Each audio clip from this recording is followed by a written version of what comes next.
আসসালামু আলাইকুম সম্মানিত দর্শকবৃন্দ, আজকে যে ঘাসটি আপনাদেরকে দেখানো হচ্ছে এগুলো হলো সেই ভুট্টা গাছের মতো, অর্থাৎ আমেরিকান ঘাস, গুয়াতিমালা ঘাস বলে এই গাছটিকে চিনে থাকেন।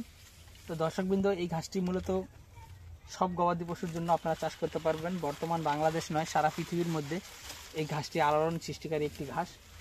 এর কারণ হলো এই ঘাসটি ফলন হয় সব অন্য যে কোনো ঘাসের থেকে অনেক বেশি, প্লাস এই ঘাসটিতে ভিটামিন, প্রোটিন, মিনারেল, ক্যালসিয়াম সব উপাদানই কিন্তু পর্যাপ্ত পরিমাণে থাকার কারণে এই ঘাসটি গরু ছাগলকে খাওয়ালে গরু ছাগলের আপনার দানাদার খাদ্য কম লাগে, প্লাস গাভী গরুর দুধ যেমন বৃদ্ধি পায়, প্লাস যেসব গাভী গরু অনেক বেশি দুধ হয় সেসব গাভী গরুকে ক্যালসিয়ামের ওষুধ খাওয়াতে হয়। এই ঘাসটি খাওয়ানোর ফলে প্রাকৃতিকভাবেই গরু এই ঘাস থেকে কিন্তু ক্যালসিয়াম আর কি নিতে পারে।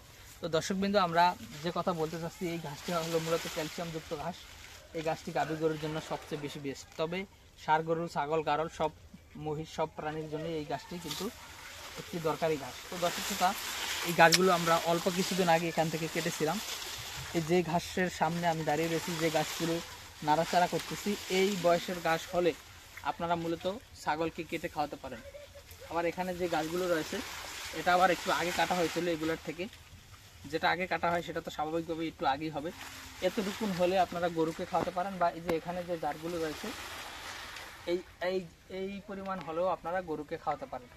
তো দর্শক শ্রোতা, আমাদের এখানে সামনে আরও ঘাস রয়েছে, এগুলো হলো মূলত আমাদের কাটিংয়ের জন্য রেখে দেওয়া। এগুলো মূলত কাটিংয়ের জন্য রেখে দেওয়া। দেখেন, এই গাছগুলোতে মূলত কাটিং তৈরি হয়ে গিয়েছে।